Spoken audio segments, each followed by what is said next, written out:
What is your 2020 vision? I tweeted this on New Year's Day, and I'll be honest, I felt absolutely visionless. I tweeted this very quietly, miserable, bereft, gutted, without any sense of hope, like probably many people in this room, but I tweeted it anyway. Right, getting some recognition here.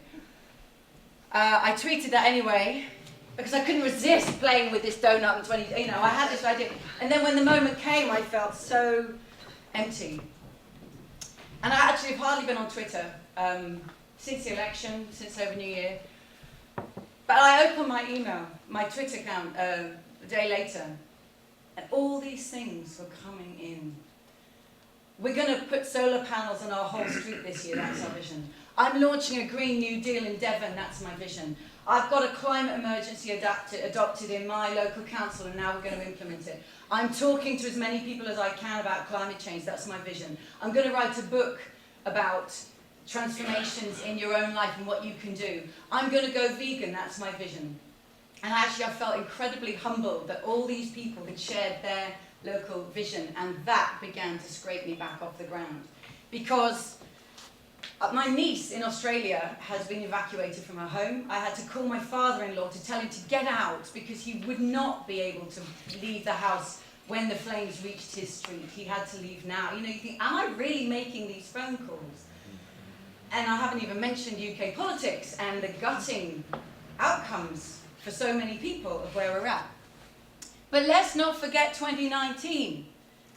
Right? We are more mobilised in this country than we have been for decades. I know many people in this room have worked on climate change and ecological issues. I've worked on it at Oxfam since 2007. And we know that something different is happening. This mobilisation is phenomenal. But I want to talk about the economics that has been used to justify the politics that we've now inherited. Because these students may be out protesting, but what are they going to be taught when they go back to school on Monday? These are the politicians and the journalists and the lawyers and the business leaders and the community activists and the teachers of the future. So what mindset are they being taught? And what infuriates me is that across the country, and in this university too, and in universities across the world, students are not being taught the mindset that will equip them to understand our relationship to the rest of the natural world, to understand our relationship to each other, and to transform the economy in the kind of way that George is talking about, including rewilding our economics and our politics. So, let's talk about what's going on in economics. We have inherited 20th century economics that is way out of date. The first image that is still taught in universities worldwide, including this one, I can see people nodding already, supply and demand. As if to say, welcome to economics. Do you know in ancient Greek it means the art of household management? There could be no nobler art for our times to manage our planetary household in the interests of all of its inhabitants. But when we come to this very subject, no, welcome to economics is supply and demand, the market. We put price at the centre of our vision, treat it as if it's the metric of concern, and everything that falls outside of that is called an externality. Well, Arthur Pigou invented the concept of externalities 100 years ago this year, and I think he would be appalled that we hadn't come up with anything better to understand our full ecosystem and the dynamics of the systems in which we live. The picture of humanity, we depict ourselves in economics as rational economic man. A man standing alone with money in his hand, an ego in his heart, a calculator in his head, and nature at his feet. And what's so damaging about this image of humanity is that the more that we tell ourselves that he is like us, research shows that we actually become more like him. We start to mimic the models we create. So who we tell ourselves we are shapes who we become. That's a huge responsibility for any academic discipline that claims to tell us who we are, because it actually changes us. And then lastly, the goal of 20th century economics, it's this ever-rising line of growth, it's GDP. It's ever-rising market share and market profits and returns for companies. And we still have politicians trapped in a narrative reporting on this as if this were progress when we know it is not. We need to escape from these confines. At the heart of it, I think we got caught in a mindset that made us believe that 20th century meaning and metrics were about increase. And we could measure it because we could just measure what's visible, and more is better and growth is up and this is good. When actually, we now understand more. And what really matters are the deep connections of mutuality, of reciprocity, of care. And they may not be so visible that we can measure them easily, but we know that's actually what matters. And we need to shift our attention here and start naming it, start making it visible, start measuring it where it matters, and drive our meaning here. And that's what I want to talk about. So how would you do that? Well, for me, it begins with drawing a new picture to put at the heart of economics. Instead of starting economics with supply and demand, I started with this. It's a vision of 21st century prosperity for humanity. Imagine humanity's use of Earth's resources radiating out from the middle of this picture. So the hole in the middle is the place where people are falling short on the essentials of life, without the food, water, healthcare, housing, education, political voice, gender equality that every person has a claim to. These are crowdsourced from the world's governments, from the Sustainable Development Goals, which is powerful because it means every government in the world has agreed that we all have a claim to meet these essentials. Doesn't mean they got it right. They talked about gender equality but not racial equality. And they talk very much about individualized rights and not about community and culture. But it's a powerful starting point for things we all know we have a claim to, recognize. Leave nobody in that hole in the middle so that every person can meet their resources, get over the social foundation into the green donut-shaped space itself.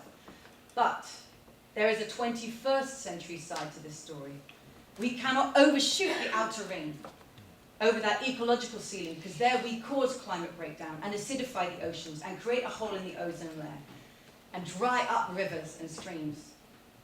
That we need to stay within Earth's life-supporting systems, and these are recognized as the 9 planetary boundaries drawn up by Earth system scientists just a decade ago. So young, this understanding. Only for a decade have we begun to name the life-supporting systems of our planet. And this is now the time we can orient ourselves to that new knowledge. But this diagram is not the goal. I think of it as the conditions for well-being, for the life we want to lead. Imagine flipping the donut like on a plate. If we could meet the needs of all people within the means of the planet, then we create the opportunity for people to lead lives of belonging and understanding and creativity and purpose, participation, many of the very characteristics that come through in the kinds of politics we're talking about in compassionate politics. But that's not where we are. This is where we are. All of the red in this picture shows you the extent to which people are falling short. So here on food, 11% of people in the world don't have enough food to eat, so this red wedge goes 11% towards the center. We want to push all of this red away so no one in the world is left falling short.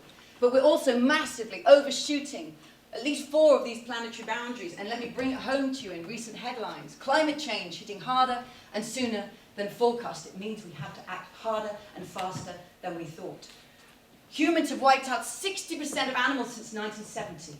Right? I was born in 1970. I'll save you the maths, I'm 49. In my little lifetime, 60% of all other animals, it's declined by the number of animals on this surface, right? 60% fewer other animals are here with us. Research shows microplastics are in all of our bodies, air pollution, land degradation, water shortages, phosphorus pollution, ocean acidification to hit levels not seen in 14 million years, and the richest 1% own half of the world's wealth. I know you need some good news, so here's my favourite headline from NASA. Hole in Earth's ozone layer finally closing up because humans did something about it. And that's the point, we can do something about all of this, because all of this is about how we are living and interacting with the rest of the living world. So, what do? I want to come back to the economics that I believe students need to learn, journalists need to speak, politicians need to run our countries by, leaders need to operate their companies by, if we are going to thrive on this planet. And for me, it starts with this diagram. The embedded economy. The economy is a subsystem of the society. It's a construct. We invented it. And it embedded in the living world, drawing in materials and matter, spewing out waste and pollution. So from day one in economics, we ask the critical question, how big can the economy's throughflow be before we begin to disrupt the very life-supporting systems on which we depend? Let that be a question on day one. To me, that is the test of 21st century economics. But look inside the economy. It's not just the market. or the state. That was the 20th century ideological boxing match. Are you a free market laissez-faire capitalist? Are you a state-loving socialist? And we got so trapped in that boxing match that we ignored and forgot to see some things that have well been mentioned in this room. The household, that place of unpaid caring work, the cooking, washing, cleaning, sweeping, raising the children, doing it all again tomorrow, that goes at the fundamentals of our well-being, that we all attend to, ourselves, our partners, our children, our parents.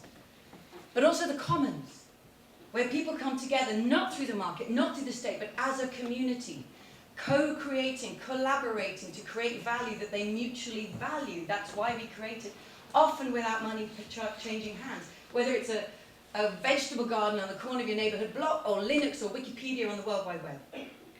And we need to reclaim all of these roles. So this comes to who we are, and I think we need to nurture and rewild our economic identities. When we show up in economics, in 20th century economics, as rational economic man, we show up as consumer or producer. You're shopping or working, or shopping or working, or shopping or working. Bring in the bank, you're a creditor or debtor. This is such a narrow vision of who we are in the economy, and it calls us to believe that I should be competitive and rational and maximize my utility to succeed. But when we broaden that view of the economy, in comes our role in the relation to the state. I may be a resident, a public servant, a voter, a protester. If we add in deliberative democracy, a deliberator. There's a role that'd be great to add here. The household, parent, guardian, relative, child, that space of caring for ourselves, our neighbours and our communities. And the commons, a co-creator, sharer, repairer, steward. To me, these are the roles we need to learn. And these are the skills and values that we need to reclaim that will underpin us thriving this century. Of course, you can end up on the wrong side of all of these, jobless, stateless, homeless, and dispossessed, excluded from these social relations. So bring ourselves back in, and we actually move seamlessly. I bet many people got their kids off to school before they came here, household. Now you're actually here, I think, as a protester, listener, and a commoner, right? Here we are creating common value through our conversation. Maybe you'll buy something today. Maybe you'll vote or protest differently. So we weave seamlessly through these, but let's name them and let's nurture the skills we need to do these ones well. So I want to give you one piece of advice. If you want to nurture the values and skills that will enable you to operate well on this side of the screen, or we need your children, my one piece of advice is don't play Monopoly. Because Monopoly teaches you to win by hoarding property and extracting rent until you are the only player left in the game. If you know the history of this game, it's a tragic history. This game was invented to prove the evils of the extremes of capitalism. And it got twisted and turned into one that celebrates capitalism. And when people are good at Monopoly, you say, hey, you should go into business. That's exactly the kind of people we don't need. So if you want a good alternative, because we always need alternatives, I recommend Pandemic. Who has ever played Pandemic? Okay, we've got Pandemic in the room. It's a cooperative game. You play as a team. You are working as a team of medics to rid the world of disease. I played this with my kids when they're 8 years old, and I could not believe how we collaborated at the table and worked together, but my goodness, we weren't skilled. We were so not skilled at cooperating, collaborating, and I thought, where was this in my education? At school, at university, even in the workplace, we should be playing Pandemic every week to literally build the skill of listening and taking turns to lead and cooperating. So those games are about dynamics, and I want to talk about two other crucial dynamics that we need to learn to spot in our economies. One, we have inherited a linear, degenerative economy. The hose pipe. We put resources in the top, make it into things we want, use it for a while, and throw it away. And this is the take, make, use, lose, linear, degenerative economy. We need to bend that loop around and use resources again and again. In an economy, it never throws them away. Make it cyclical, circular. Make it run on sunlight. So move from a linear degenerative to a circular, regenerative economy. But also, we've inherited an economy that drives the returns of value created into the hands of a 1%. I believe the top 1% of people in this country control 24% of the wealth. It's an extractive economy. It's the monopoly economy. And we need to transform that into a regenerative economy that shares value. This is what ecosystems do, by the way. Ecosystems create networks of mutuality and cooperation. Share value so that the whole ecosystem survives, because any creature in the ecosystem knows, I can't survive alone. I need to give and collaborate with and reciprocate with my neighbours. This is the kind of society we need in terms of how we control and own land, control the returns of business, housing. There is so much transformative work to do here. If you wanted to get a little taste of that, I recommend you go to a repair cafe. And I really recommend you go to a repair cafe with nothing to repair. Just go and stand there and listen to the quality of human interaction. Because these people are repairing things that actually weren't invented to be repaired, but they've opened them up anyway. You hear people telling stories about why they care about this getting repaired. You hear somebody else telling stories about why they have this skill, how they know how to open up, the satisfaction. Talk about belonging, identity, protection, purpose, creativity, leisure, and participation. This is humanity reconnecting with an economy in all of our well-being, all of our ways of interacting with each other. So, it's all very well to talk about ideas. What about putting them into action? I wrote Donut Economics and it came out in 2017. And I spent 2 years talking about it. And at some point you think, enough talk. I want to do this. So I was listening all the time. Who actually wants to put these ideas into action?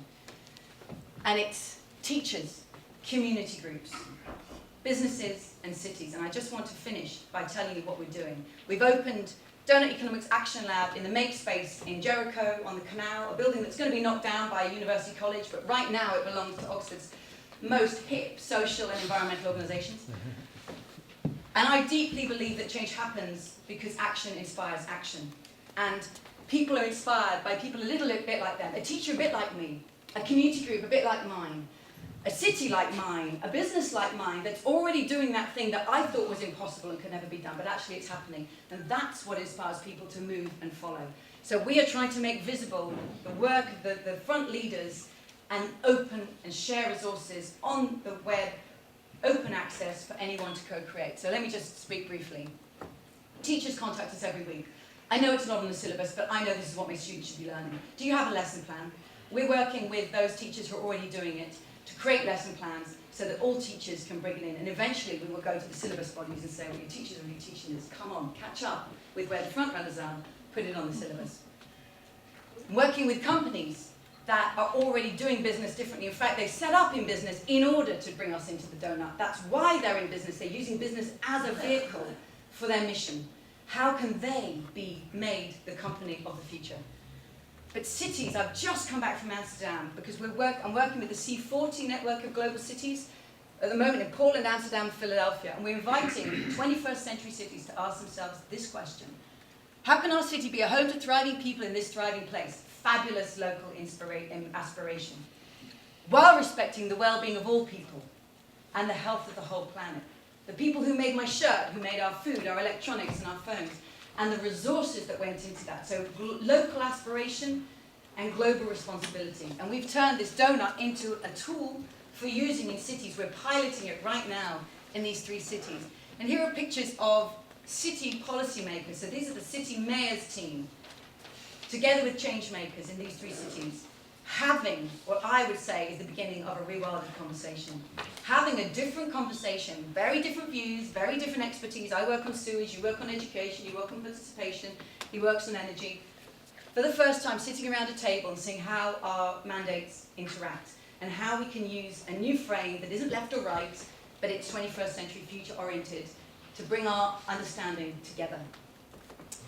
And community groups. Well, there's one thing amazing about community groups. You don't have to call them into action. They just start doing it anyway. And we're contacted continuously by people who say, we declared a climate emergency, now what? Or in our community, we're just starting up, we're using this, we turned it into a game. We're having discussions around the table. We are using this as a tool to re-energize our local future. And I just want to talk about these folks in Birmingham, the Impact Hub Brum, amazing team of change makers there, led by Imi Kaur, Indy Johar, Andy Reeve. They've taken the donut and said, well, if you're doing it for cities, we're going to do it at the neighbourhood scale in Ladywood, which is one of the most neglected neighbourhoods in Birmingham. And we're going to open conversations in this neighbourhood. What does it mean for people here to define what they think it means to thrive? And what would it mean for us to thrive within our local habitat? And how do we do that in a way that we're conscious of all the resources that we're bringing from the whole world and the impact on other people? I'm really excited about working with them because I know that when we put this tool online, neighbourhoods and communities around the world can pick it up and say, thank you, we're going to make it ours now, we're going to iterate, innovate, as an ecosystem does, we're going to adapt it and evolve it in ways that we could never have imagined. So, let's leave this outdated economics in the 20th century. If you know a student currently studying an economics textbook, I recommend one very useful thing you could do is open up the book. If you find this supply and demand, take out a pencil, draw a large circle around it, and label it the Earth. You will radically change everything that comes afterwards, because when the market is constrained within the living planet, the conversation changes from day one.